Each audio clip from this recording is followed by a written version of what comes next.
1월 2일 수요일 오늘의 글로벌 뉴스입니다. 미국 상원이 조 바이든 부통령과 미치 맥코넬 공화당 원내대표가 마련한 재정 합의안을 압도적 표결로 승인했습니다. 바이든 부통령은 전날 재정 절벽을 피하기 위한 단판을 짓기 위해 정보 대표로 맥코넬 원내대표와 만나 고소득층에 대한 소득세율 인상을 골자로 하는 합의안을 이끌어냈습니다. 합의안은 부부 합산 연간소득 45만 달러, 개인 연간소득 40만 달러 이상인 고소득층에 대한 소득세율을 35%에서 39.6%로 올리고 장기 실업수당 지급을 1년간 연장하고 정부 재정지출 자동 삭감을 2개월간 지연시키는 내용을 뼈대로 하고 있습니다.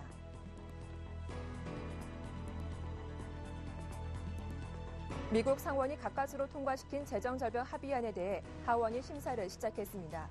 하지만 처리 여부가 그리 만만치 않아 보입니다. 외신에 따르면 공화당이 장악한 하원은 일단 2일 중으로 처리하는 것이 유력합니다. 이날 결론을 도출해 금융시장의 불확실성을 없앤다는 방침인 것으로 알려졌습니다. 이를 위해 하원은 2일까지 회기를 연장한 상태입니다. 문제는 하원이 공화당이 장악한 상황에서 하원 의원이 이 법안에 상당한 불만을 보이고 있어 수월하게 통과될지는 미지수라는 지적입니다. 독일의 메르켈 총리는 유럽 경제가 조금씩 나아지고는 있지만 회복은 아직 멀었다고 밝혔습니다. 메르켈 총리는 이날 신년사를 통해 우리가 추진하고 있는 개혁 조치들이 효과를 내기 시작하고 있지만 우리는 더욱 인내해야 한다며 위기에서 회복하려면 아직 멀었다고 강조했습니다. 그는 새 경제가 올해보다 나아지기 보다 더 어려워질 것이라고 우려하는 사람들이 많다는 것을 알고 있다며 하지만 이런 우려가 우리를 실망시키기보다는 더욱 힘을 내게 만들 것이라고 덧붙였습니다.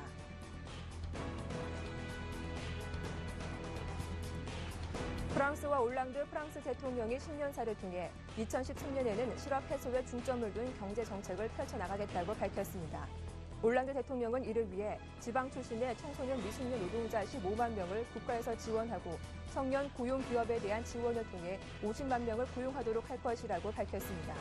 또 올해 3대 지표로 실업 해소, 경쟁력 강화, 경제 성장으로 잡았다고 말하고 프랑스의 이익을 위해 반드시 실현시킬 것이라고 말했습니다.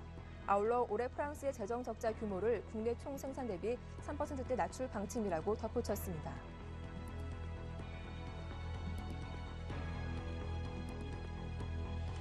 영국이 유럽연합 회원국 의무를 거부하면 기존 회원국과는 다른 2등급 회원 지위를 부여해야 한다는 주장이 유럽 통합 진영에서 제기됐습니다. 더 타임스 등 영국 언론에 따르면 브뤼셀에 본부를 둔 비정부기구 유럽연방주의연합은 EU의 통합 강화에 반발하는 영국을 겨냥해 회원 등급안을 제시했습니다. EU가 경제위기 해법으로 경제 및 정치적 통합을 촉진하는 조약 개정을 추진하고 있어 이에 반발하는 영국과의 갈등이 고조될 것이라는 전망도 커지고 있습니다.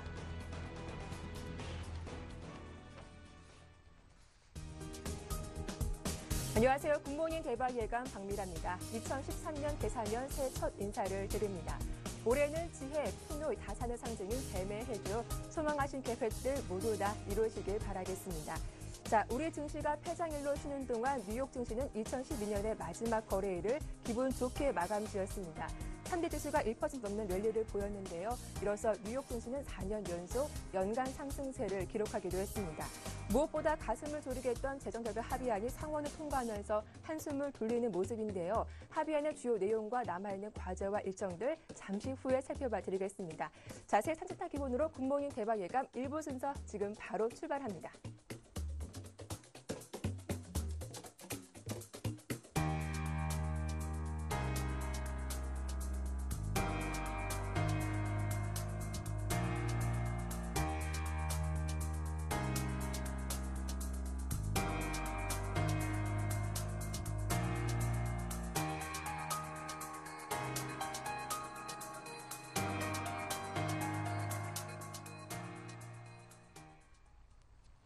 네, 샘플러스 한영석 전문위원과 글로벌 증시 마감 상황 체크해 보겠습니다. 안녕하세요. 네, 안녕하십니까. 제갈공명입니다. 네, 자 글로벌 증시 마감 상황부터 살펴볼 텐데요. 뉴욕 증시가 급등세를 보였습니다. 역시 호재는 재정절벽 협상에 대한 기대감이었죠. 3대 지수가 1% 이상 올라왔던데 자세한 마감 상황 정리해 주시죠. 네, 연말 미국 증시는 국내 증시 폐장 이후 28일, 30일 이틀간 거래되었는데 이틀 중 하루는 급락, 하루는 급등하였습니다. 31일 월요일은 폭등하였는데 다우지수가 13,104까지 166포인트, 나스닥이 3019까지 59, S&P 500이 1426까지 23포인트 상승하였습니다. 하지만 금요일인 28일은 다우지수가 158, 나스닥이 25, S&P 500이 15포인트 급락하여 이틀간 합산하면 다우지수는 강보함, 나스닥은 1%, S&P 500은 0.5% 정도 상승하였다고 보면 되겠습니다. 금요일은 시초가 하락 출발 후 재정 절벽에 대한 우려로 다우가 13,000포인트가 붕괴되며 3대 지수 모두 급락하였으나 월요일은 시초가 부합 출발 후 재정 절벽 협상 타결 임박 소식과 연말 인도 드레싱 효과로 장마판 급등하면서 연말장을 폐장하였습니다. 시카고 구매자 관리자 지수가 51.6으로 예상치를 상회하고 필라델피아 제조업 지수도 8개월 만에 최고치를 기록하고 11월 2개월 주택 매매 지수가 1.7% 증가한 가운데 댈러스 연방준비은행 12월 제조업 지수가 크게 개선된 것이 시장에 긍정적이었으나 재정절벽 협상 타결 여부에 따라 금요일은 급락, 월요일은 급등하며 장세가 결정되었습니다. 업종별로는 금요일은 에너지, 철강, IT, 항공, 화학업종 중심으로 126개 업종이 하락하였으나 월요일은 유통, 타이어, 철강, 중장비, 가전, 자동차, 금융업종 등 141개 업종 가운데 108개 업종이 상승하였습니다. 종목별로는 다우존스 30개 종목 중 전 종목이 상승하고 나스닥은 100개 종목 중 상승 종목 97개, S&P 500개 종목 중 상승 종목 482개로 대부분 종목들이 연말 마지막 장에 상승하며 폐장하였습니다. 애플이 4.43% 급등하고 휴렛패커드, 캐터필러, 제너럴 일렉트릭, 시어스, 마이크론, 베스트바이, 메시, 제시페니, 구디어 타이어, 월플, 모건스탠리, 뱅크 오브 아메리카 등이 비교적 큰 폭으로 상승하며 장세를 주도하였습니다.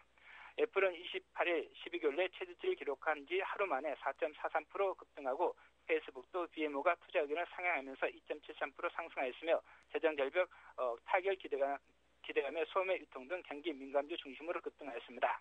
미국 증시는 연초 효과 기대와 애플의 단기 반등 국면이 더해지면서 재정 절벽이 실패하지 않는 한 당분간 연초 추가적으로 반등하겠으나 2013년은 연초를 고점으로 상고하저의 약세장을 전망해 드리겠습니다. 네, 야간 선물 상황도 살펴볼 텐데요. 유럽 파생 시장인 유렉스가 예고 없이 장을 일찍 마쳤다고 하죠. 어떤 피해는 없었습니까? 예, 갑자기 장이 좀 종료됐는데 우선 좀 살펴보도록 하겠습니다. 28일 야간 선물시장은 265.90으로 주간시장 대비해서 0.2포인트 하락했습니다. 저점 265.45, 고점 266.35포인트로 0.9포인트 범위내에서 움직였으며 거래량은 12,900계약으로 부진했습니다. 연말 연초 연휴를 앞두고 거래량이 감소하며 박스권에 머물렀습니다. 시초가 266.20후 강보합 출발한 후 266.35까지 0.25포인트 상승하였으나 28일 미국 증시가 급락하자 265.45까지 0.65포인트 하락하다 장마판 낙폭을 축소하며 약보합에 마감하였습니다. 개인이 427계약 매수한 반면에 애국인이 470계약 매도하여 개인은 매수대 애국인의 매도가 대결하였습니다. 옵션 시장에서 콜옵션이 상승하고 풋옵션은 하락하였는데 7시 갑자기 3시간 30분 전인 12시 30분에 장이 종료되어 장 마감 후 일부 혼란이 좀 있었습니다. 네, 또 오늘 우리 증시는 첫 거래일을 맞이하게 될 텐데요. 시작이 중요하겠죠. 오늘 파생시장 흐름은 어떻게 전망하시는지요? 네, 먼저 28일 국내 증시는 연말 인도 드레싱을 노린 기관들의 매수로 삼성전자 중심으로 매수가 유입되어 2,000포인트 부근까지 급등하면서 삼성전자 선물 중심의 장세가 연말 폐전까지 지속되었다고 보시면 되겠습니다.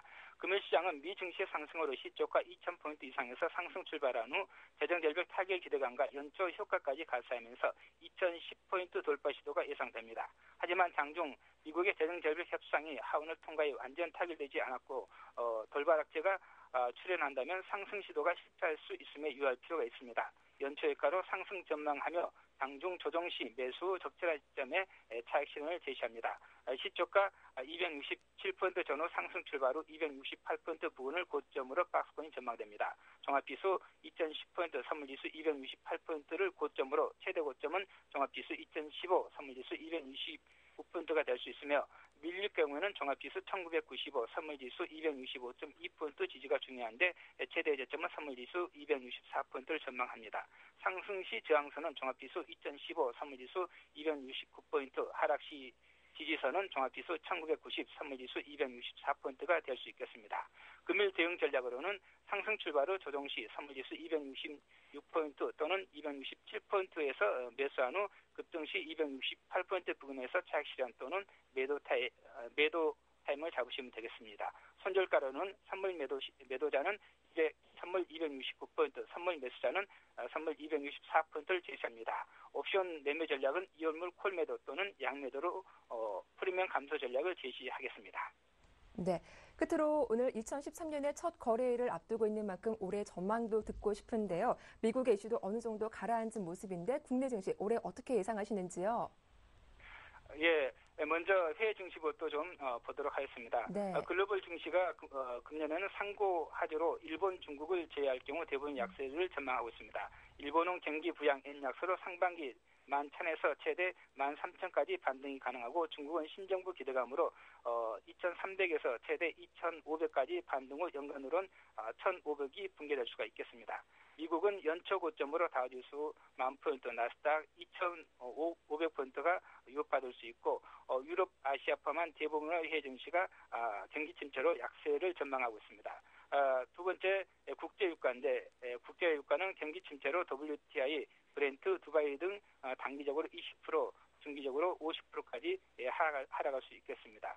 세 번째로 환율은 원화 강세, 엔화 약세, 달러 약세 국면으로 이어갈 수 있는데 원화는 작년 말에 강세가 이어지면서 연중 1,000원이 붕괴될 수 있고 엔화는 90엔대까지 반등이 가능하겠습니다. 그리고 국내 GDP 전망을 살펴보면 전 세계 경제가 저성장 및 침체가 가속화되고 중국 경기 둔화도 가속화될 수 있겠습니다. 따라서 유럽은 마이너스 1에서 마이너스 2%까지 침체가 심화되는 국면이고 미국과 한국은 성장률이 1%대에서 최저 0%에 근접한 저성장 악화 국면, 그리고 중국은 5% 이하로 전망치 7.5% 성장세보다 좀 둔화가 좀 가속화되면서 유럽, 미국의 경기 침체에 좀 직격탄을 좀 맞을 수 있겠습니다. 다섯 번째로 국내 증시를 보면은 국내 증시는 종합지수가 상고 하주를 전망하는데 연초를 고점으로 약세를 전망합니다. 12월 전망 드린 대로 고점은 2020포인트를 보고 2020을 보는데 오버슈팅이 된다면 최대 2050포인트까지 선물지수 272포인트를 제시하며 저점은 경기 침체로 1700 붕괴될 가능성이 높고 최악의 경우 1500까지도 가능하겠습니다. 실질적으로 국내 증시는 삼성전자를 제외할 경우 연말 종합지수가 2000포인트 근접이 되지만은 삼성전자를 제외하면은 1700포인트 수준에 불과합니다. 삼성전자에 의한 지수 착시 현상이 나타나는데 2012년 종합지수는 9.4% 올랐고 삼성전자는 44% 상승했습니다. 종합지수 상승의 11% 지수상으로는 200포인트를 영향을 미쳤는데 2011년 삼성전자 저점 70만 원 대비해서 삼성전자가 120% 올랐고 종합지수 상승의 22% 지수상으로 400% 정도 영향을 미쳤다고 좀 볼 수 있겠습니다. 여섯 번째로 유망업종인데 경기 방어, 내수, 유통, 수입업종 중심으로 일단은 방어주 중심의 공략을 제시하는데 통신, 전기가스, 의약품, 음식료 등을 둘 수 있고 종목으로는 한국전력, SK텔레콤, LG U+, KT, KTNG, CJ제일제당, 한국가스공사 등을 제시합니다. 그리고 경기 침체로 경기 민감주 투자는 조금 금년에 좀 조심할 필요가 있겠습니다. 중국 증시 역시 연초 반등 후 재차 하락을 전망합니다. 중국 관련주 반등 시 매수 자제하고 일단은 보유 종목은 좀 매도 관점 제시하겠습니다. 업종으로는 철강, 기계, 조선, 건설, 금융, 은행, 보험, 코스닥을 들 수 있는데 2012년도 좋았던 자동차나 IT 업종까지 2013년은 좀 조심해야 되지 않을까 이렇게 보고 있습니다. 그리고 삼성전자를 좀 본다면 삼성전자가 연초 상승 시 매도 관점을 제시합니다. 고점 150만 원에서 최대 160만 원을 제시하는데요. 2012년도 삼성전자가 44% 올랐는데 2011년 저점 70만 원 대비해서는 120% 상승했습니다. 현재 스마트폰 덕택의 연간 순이익이 30조 원으로 사상 최대 실적으로 상승 중에 있는데 실적 고점은 2012년 4분기 또는 2013년 상반기 1분기를 이렇게 보고 있습니다. 따라서 주가는 150만 원 이상은 오버슈팅 구간으로 일단 좀 매도 관점을 제시하겠습니다. 네. 오늘 올해의 전반적인 흐름은 상고하저다라는 전망까지 자세하게 들어봤습니다. 도움 말씀 고맙습니다. 네, 감사합니다. 네, 지금까지 샘플러스 한영섭 전문위원과 함께했습니다.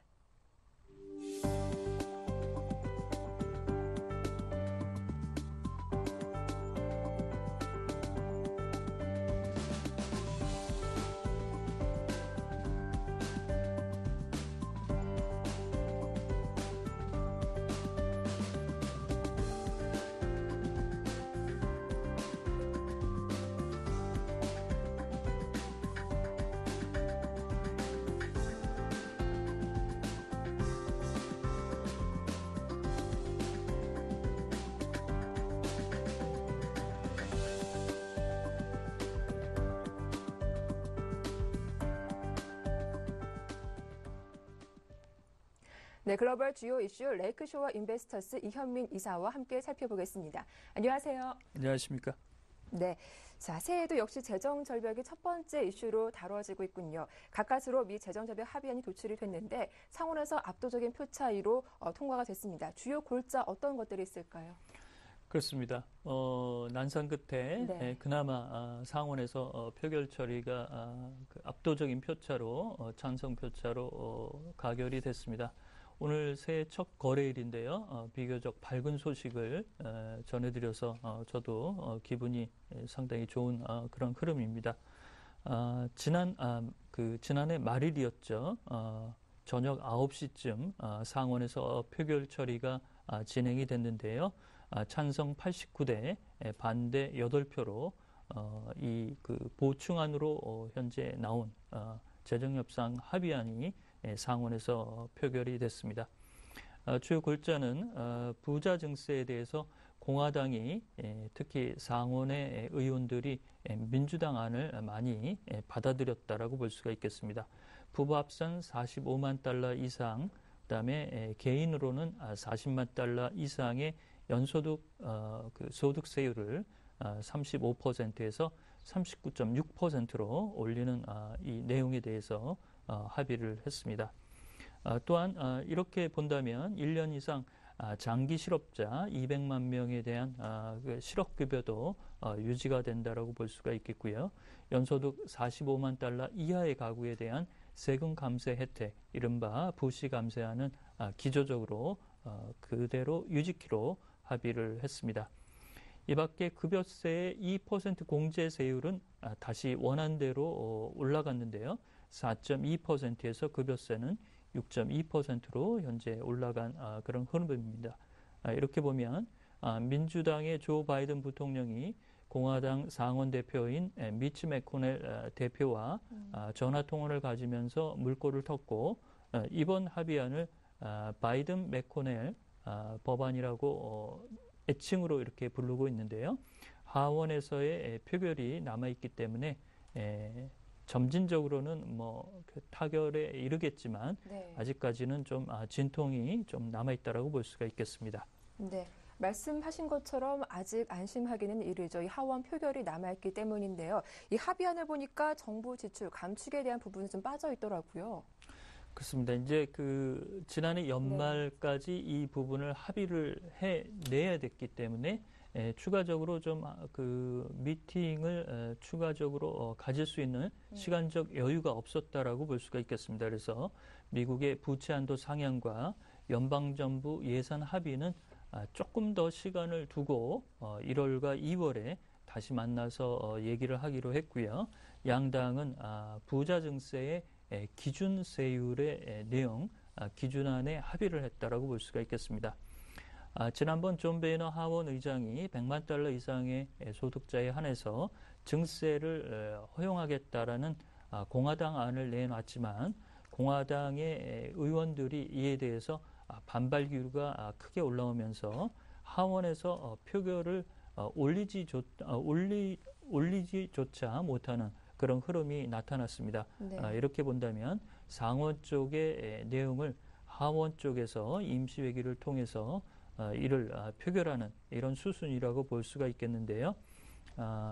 하원 쪽은 공화당 의원들이 현재 절대 다수를 차지하고 있다는 점, 이런 점에서 아직까지는 조금 긴장을 늦추지 못하는 그런 흐름이라고 볼 수가 있겠습니다. 네.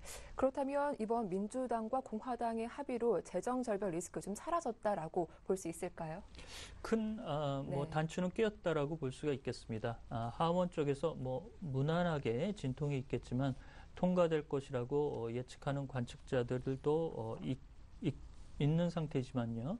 현재 공화당 쪽에서 강한 반발 기류가 아직은 남아있다는 측면에서 부결될 가능성도 일부는 좀 남아있다라고 볼 수가 있겠습니다. 그렇지만 큰 대전제에 합의를 했고 공화당이 증세에 대해서 20년 만에 이를 수용한 측면으로 보면 하원 쪽에서도 조금 더 긍정적인 소식이 들리지 않을까라고 볼 수가 있겠고요.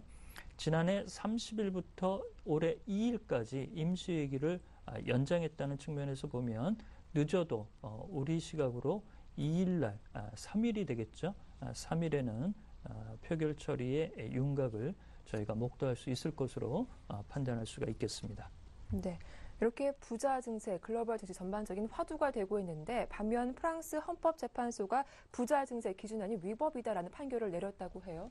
그렇습니다. 네. 이제 부자 증세는 미국에서는 이제 들어가는 수순이고요. 네. 프랑스에서는 여전히 진통이라고 볼 수가 있겠습니다.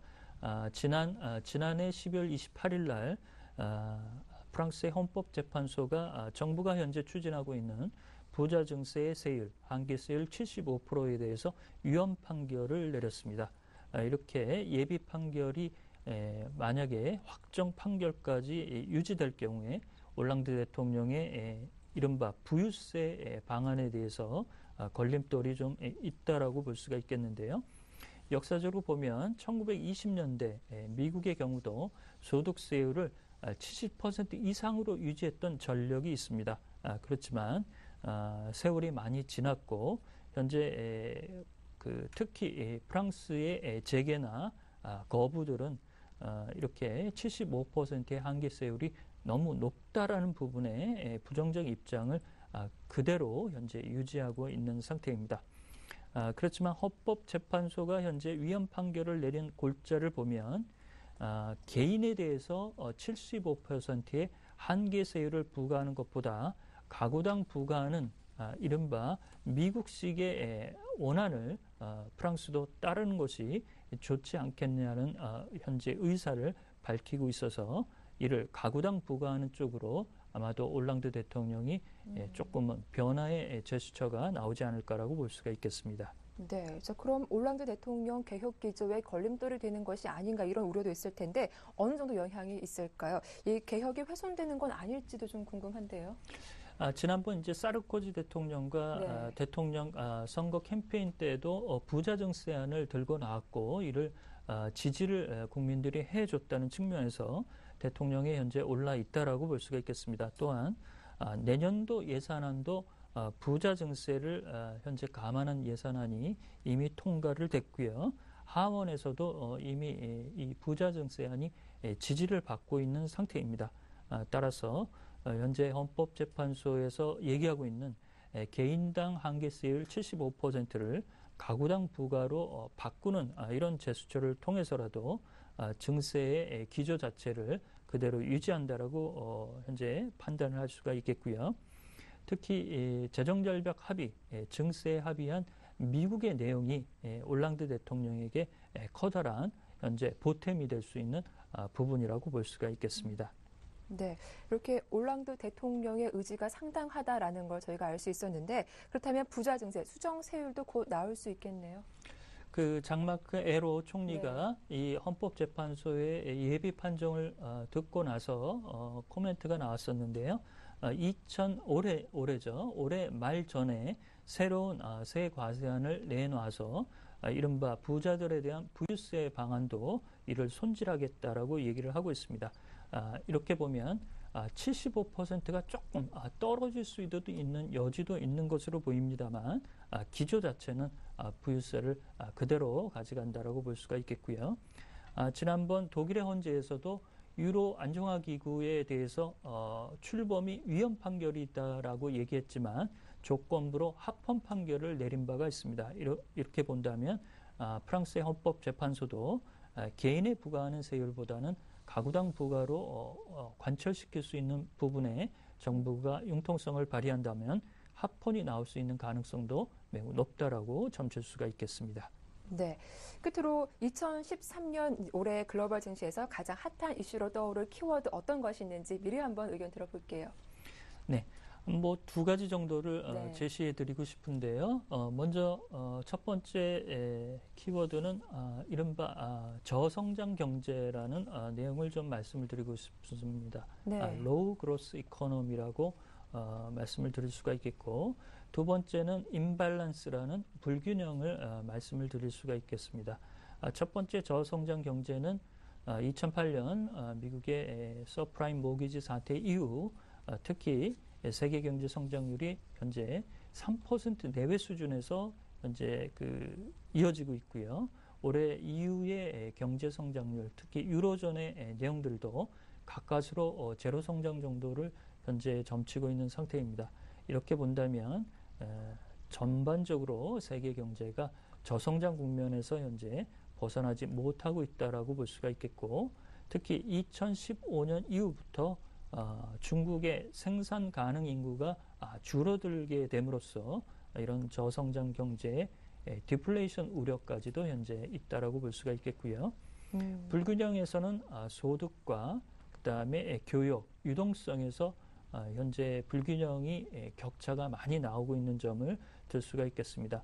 특히 이제 미국에서도 이번 증세를 통해서 보았듯이 부자와 가난한 사람, 특히 중산층이 하위권으로 소득 하위권으로 이제 떨어지는 내용들이 많이 나오고 있어서 이런 분배의 형평성 문제, 중국에서도 이런 내용들이 새로운 시진핑 현재 총석이 그 정부의 아젠다에서 그대로 나오고 있고요. 특히 교육은 반덤핑 관세를 현재 EU와 중국, 미국과 중국 사이에서도 태양광 업체에서도 상당히 현재 심화되고 있는 상태입니다. 마지막으로 유동성 문제는 특히 이제 이번 달부터 연준의 450억 달러의 국채 매입이 추가로 들어가게 됨으로써 과다 유동성 방출에 따른 환율의 불균형이 자국의 이익만을 앞세우는 쪽으로 타국에 걸린 궁핍화 정책으로 현재 나오고 있다는 점, 네. 이런 점에서는 올해 원화의 움직임도 상당히 주시해야 될 대목이라고 볼 수가 있겠습니다.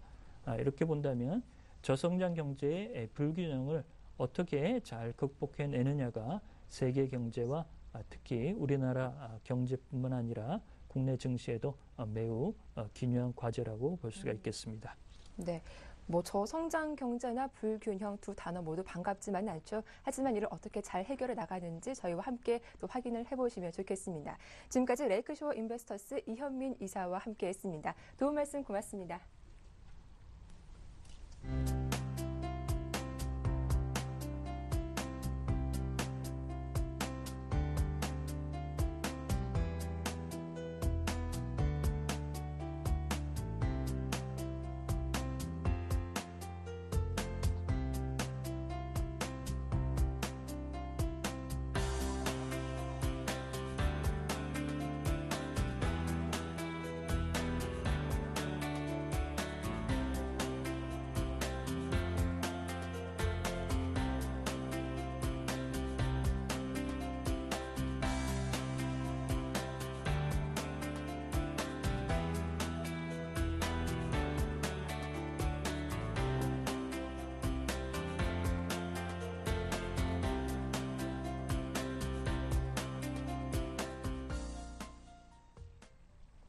네, 오늘장 전략 살펴보겠습니다. 새해 첫 순서는 메리츠 종금증권 강서지점의 박재현 대리와 함께하죠. 안녕하세요.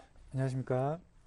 자, 먼저 2012년 마지막 거래일이었죠. 지난 금요일장 마감 상황 살펴볼 텐데 그래도 유종의 미는 거둔 것 같아요. 양시장 모두 상승세로 거래를 마쳤던데 자세한 마감 상황부터 살펴볼까요? 예, 2012년 마지막 거래일 상승으로 마감했습니다.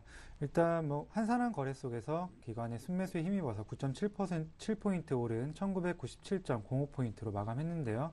장중 2,000선을 돌파하기도 했습니다. 하지만 개인과 외국인의 매물이 나오면서 2,000선 밑에서 2012년 장은 마감했습니다. 업종별로 보면 전기전자, 유틸리티, 음식료 업종이 상승세를 보인 반면 자동차 업종 약세를 나타냈습니다. 코스닥 지수 역시 기관의 순매수가 집중되면서 4.24포인트 상승한 496.32포인트 마감했는데요. 코스피 지수보다는 조금 더 강한 흐름 보이면서 내년도 중소형주 상승에 대한 기대감을 갖게 했습니다. 전일장 특징주 살펴보게 되면 벌크 산업계 1, 2위 업체죠. STX 페노션과 대한해운이 나란히 상한가를 기록하는 모습 보여줬는데요. 26일 인수의향서 접수를 마감한 가운데 대한해운이 기대 이상의 인수 열기에 이틀째 상한가를 기록하고 있고요. 주관사 선정 작업을 완료했다는 소식에 STX 페노션도 상한가를 기록했습니다. 네, 자연스럽게 2013년 올해의 전망도 들어보겠습니다. 지난 2012년 상당히 많은 이슈가 있었는데요. 이 코스피 시총 규모도 상당히 많이 증가했습니다. 대형주가 그만큼 선전했다라고 평가해 볼 수 있겠는데 올해 전망은 어떻게 하고 계시는지요? 네, 그렇습니다. 2012년 물론 1년 전체로 보게 되면 상승 마감하긴 했지만 참 힘든 장이었습니다. 그렇죠. 유럽 위기도 있었고요. 연말에는 재정 절벽이라는 이슈도 있었죠. 하지만 지금은 어느 정도 해결되는 국면을 보이고 있는데요. 유럽 각국의 국채 금리, 또 CDS 프리미엄 등은 좀 안정적인 흐름 이어가고 있는 상황이고요. 또 어제 뉴스가 나왔었죠. 재정 절벽도 거의 해결 국면에 들어갔다는 뉴스가 나오고 있습니다. 네. 또한 미국, 유럽, 일본 이런 선진국들은 모두 돈을 풀면서 시장의 유동성 풍부해질 것으로 예상되는데요. 하지만 돈이 많이 풀리는 것도 중요하지만 이 돈이 얼마나 돌아가느냐도 중요한 이슈가 될 수 있겠는데요. 이 돈의 회전 여부는 미 국채 10년물로 확인해 볼 수 있습니다. 미 국채 10년물이 반등을 보여주고 있기 때문에 통화량 계속 늘면서 유통 속도까지 늘어난다면 세계 증시 2013년에는 랠리를 이어갈 수 있을 것으로 좀 긍정적인 생각을 가지고 있고요. 아까 말씀드렸듯이 미국 재정절벽 해결 국면에 들어갔기 때문에 올해 나올 수 있는 큰 이슈는 많지 않은 상황입니다. 네. 그래서 정리해보자면 미국, 중국, 유럽 모두 위기가 마무리 국면에 들어갔고요. 또 각국에서 유동성을 좀 많이 풀고 있기 때문에 설령 경기 회복이 좀 늦어질 수도 있습니다. 하지만 우리 증시 풍부한 유동성을 바탕으로 조금 올해는 좀 큰 폭의 상승 기대해 볼 수 있겠습니다. 네. 자, 오늘의 체크포인트, 아무래도 재정절벽 이슈를 빼놓을 수 없겠죠. 정말 가까스로 상원에서 통과가 됐습니다. 아직 하원의 표결을 지켜봐야 하는 상황이긴 하지만 오늘 우리 증시에는 그래도 호재로 좀 작용할 것 같아요. 예, 그렇습니다. 미국에서 좋은 소식이 있었습니다. 네. 일단 상원에서 미국 재정절벽 관련 그런 협의에 관한 뉴스가 나왔는데요. 민주당이 다수당인 상원 1일 오전 2시 정도에 재정절벽 차단 관련 법안을 표결 처리했습니다. 법안을 검토한 후에 하원에서는 1일 법안을 검토한 후에 2일 또는 이번 의회 임기 마지막 날인 3일 낮 12시 전까지 표결할 예정이라고 하는데요. 하지만 부자 증세에 반대하는 공화당이 다수당을 차지하고 있는 하원에서 이번 합의안을 통과할지 장담할 수가 없습니다. 다만 공화당 지도부가 협상안을 주도적으로 마련한 만큼 통과 가능성은 높아 보입니다. 오늘장 시장은 재정 절벽에 관한 긍정적인 뉴스를 어떻게 받아들일지 좀 지켜볼 필요가 있겠고요. 또 이번 주 미국과 중국의 각종 지표들 그리고 삼성전자의 실적 발표, 잠정 실적 발표가 있을 예정입니다. 네. 이번 연도 증시 방향을 결정할 수 있는 아주 중요한 한 주가 될 것 같은데요. 오늘 발표되는 미국 ISM 제조업 지수 그리고 중국, 유럽의 각종 지표들 주목하셔야 될 것 같습니다. 네. 그럼 리스크가 완화됐다라는 측면에서 전략을 짜본다면 여전히 대형주 위주로 시장이 올라갈지 아니면 중소형주가 랠리를 보여줄지 오늘 전략 세워봐 주시죠. 네, 그렇습니다. 재정절벽 해결된 뉴스가 나오면서 오늘장 긍정적인 관점에서 바라볼 수 있을 것 같습니다. 네. 그래서 일단은 개별주보다는 지수 관련 대형주 상승을 오늘 단기적으로는 예상해 보는데요. 하지만 재정절벽 관련 이슈가 아직 완전하게 해결된 것은 아니기 때문에 또 그리고 지금까지 재정절벽 관련 해결 관련해서 또 기대감 때문에 상승한 부분도 어느 정도 있기 때문에 자산을 가지고 있는 자산의 50% 이상 투자하는 전략은 좀 자제하시고 50% 정도만 베팅해보는 전략 필요해 보일 것 같습니다. 네. 앞서 이번 주 삼성전자 실적 발표도 있다라는 말씀해 주셨는데 그렇다면 오늘의 관심 종목도 궁금합니다. 대형주 중심으로 좀 가져오셨을 것 같아요. 네, 그렇습니다. 삼성전자 실적 발표가 이번 주 금요일 예상되어 있는데요. 일단 증권사 평균 삼성전자 4분기 영업이익 예상치가 8조 4천억 원 선입니다. 일부 증권사는 9조 원이 넘을 것이라는 예상도 하고 있는데요. 일단 삼성전자 스마트폰 갤럭시 시리즈 판매 호조에 힘입어서 작년 4분기부터 5분기 연속으로 좀 최대 실적을 갈아치우는 모습입니다. 삼성전자 실적 좋아진다면 부품주 수혜받는 것은 당연한 것이겠죠. 그중에 대형주 중에 삼성전기를 추천해드리겠는데요. 일단 재정결벽 긍정적 뉴스로 인한 대형주가 조명을 받는다면 삼성전자 실적에 대한 조명과 함께 그 부품주 다시 한번 조명을 받을 수 있기 때문입니다. 일단 시초가 매수 권해드리고요. 목표가는 전고점 부분인 10만 8천 원, 그리고 손절가는 61선 부분인 9만 7천 원 잡아드리겠습니다. 네, 이렇게 오늘의 관심 종목 삼성전기에 대한 대응 전략까지 자세하게 들어봤습니다. 지금까지 메리츠 종금증권 박재현 대리와 함께했습니다. 오늘 도움 말씀 고맙습니다. 네, 감사합니다.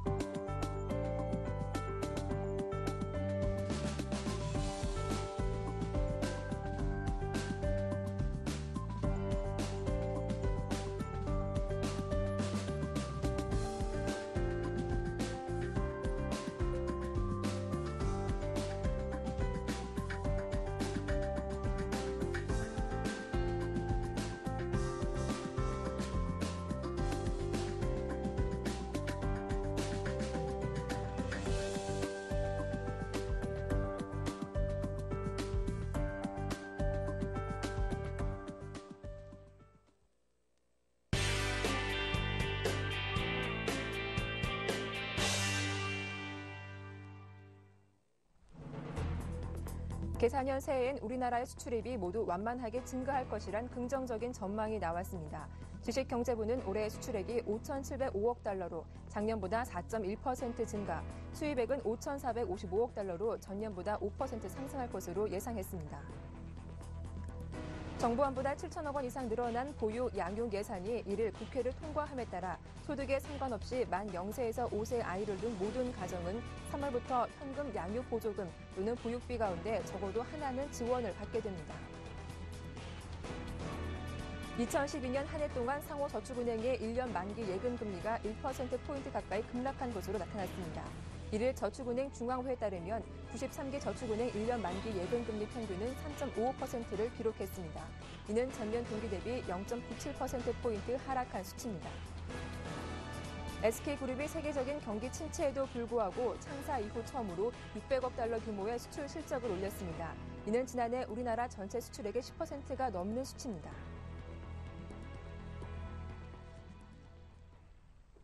네, 이슈앤이슈 오늘 순서는 서울경제신문 생활산업부의 조성진 기자와 함께하겠습니다. 안녕하세요. 안녕하세요. 네, 올해 수출과 수입이 모두 늘어날 것이란 전망이 나왔습니다. 무역 수지도 250억 달러 흑자를 달성할 것으로 예상이 되고 있죠. 자세한 내용 살펴봐 주시죠. 네, 그 세계 경제 회복세에 힘입어서 올해 우리 수출이 4%의 증가세를 보일 것으로 전망됐습니다. 지식경제부는 올해 수출액을 지난해보다 4.1% 늘어난 5,705억 달러로 예상했습니다. 예상 수입액도 지난해보다 5% 늘어난 5,455억 달러가 될 것이라는 전망입니다. 무역 수지도 250억 달러 정도의 흑자가 예상됩니다. 특히 IT와 기계를 중심으로 수출이 활기를 찾고 또 높은 성장세를 보이는 신흥국가 대상 수출이 늘어날 전망입니다. 국내 소비 심리가 회복되고 환율 시장에서 원화가 강세를 보임에 따라 수입도 증가할 것으로 보입니다. 2012년 우리나라의 무역액은 2년 연속 1조 달러를 돌파할 것으로 집계됐습니다. 수출은 5,482억 달러로 1년 전보다 1.3% 감소했고 수입은 5,195억 달러로 0.9% 줄었습니다. 무역 수지는 286억 달러 흑자를 기록했습니다. 특히 무역 수지는 1월을 제외하고 11개월 연속 흑자를 나타냈습니다. 이로써 우리나라의 무역 규모 순위는 이탈리아를 제치고 세계 8위로 올라설 전망입니다. 네. 이르면 오는 3월부터 0세에서 5세까지 자녀를 둔 가정은 집에서 아이를 키워도 양육 보조금을 지원받게 됐습니다. 또 어린이집 같은 보육시설에 아이를 맡기면 보육비를 전액 지원받게 되죠. 새해부터 어떤 점이 달라지게 될까요? 예, 그 새해부터는 양육 부담이 좀 다소 줄어들 것으로 예상이 되는데요. 네.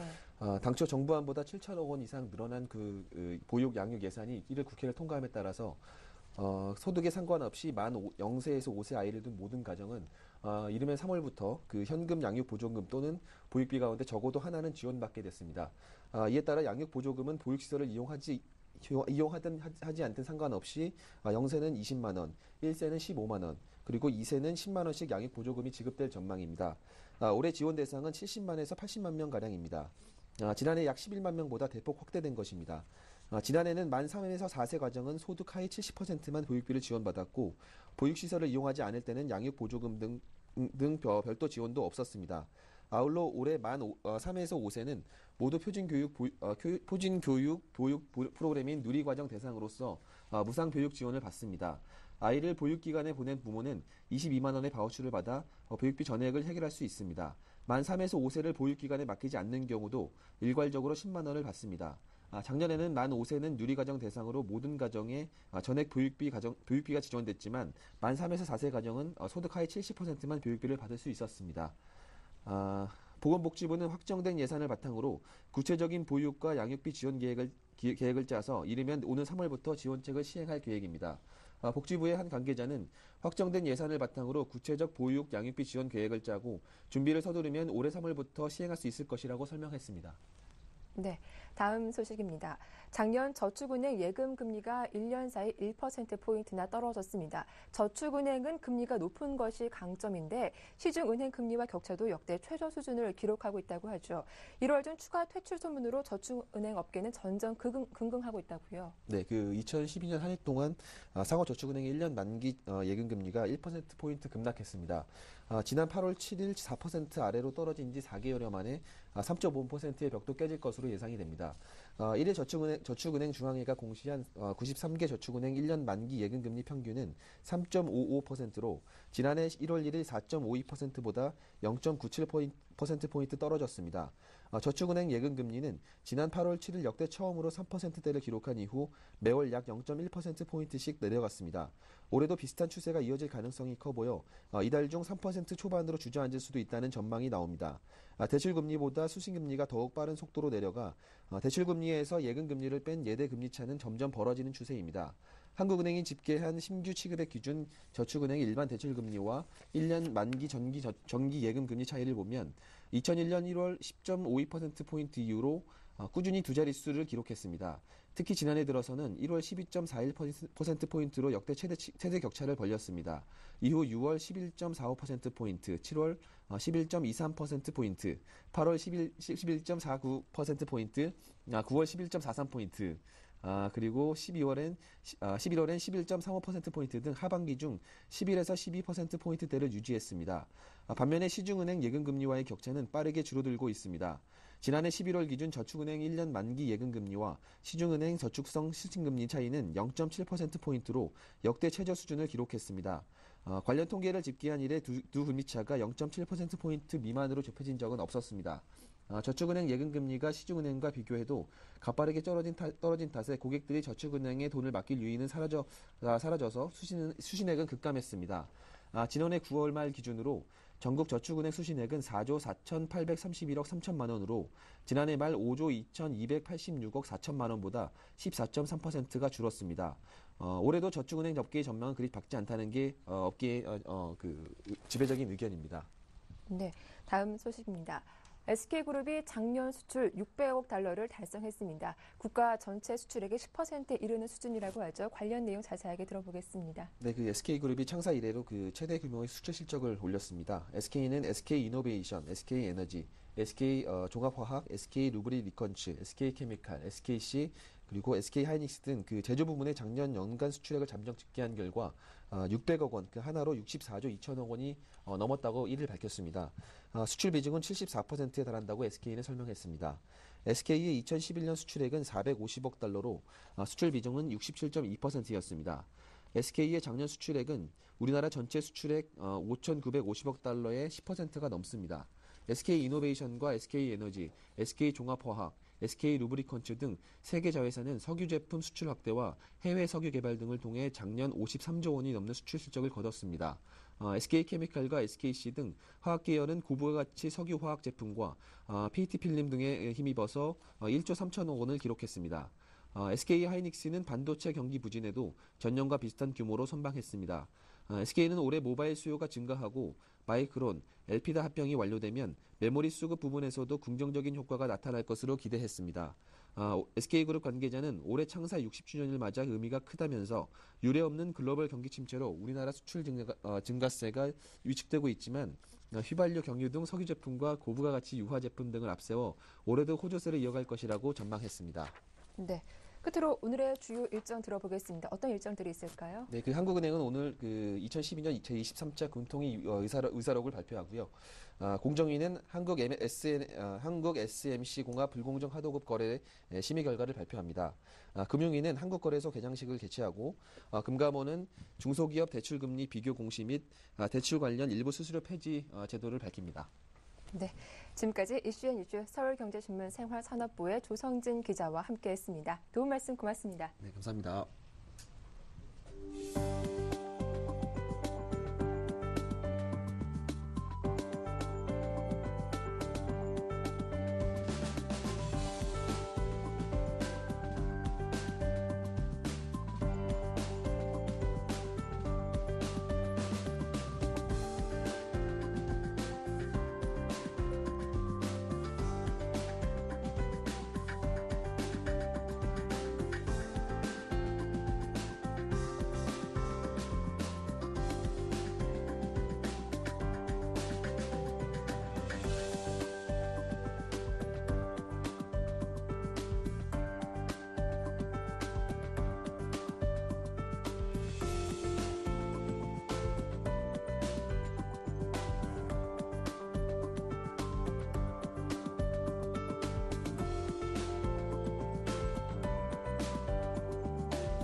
예, 굿모닝 대박 예감 1부 순서는 여기서 마치겠습니다. 저희는 잠시 후 2부로 다시 인사드릴게요. 함께해 주셔서 고맙습니다.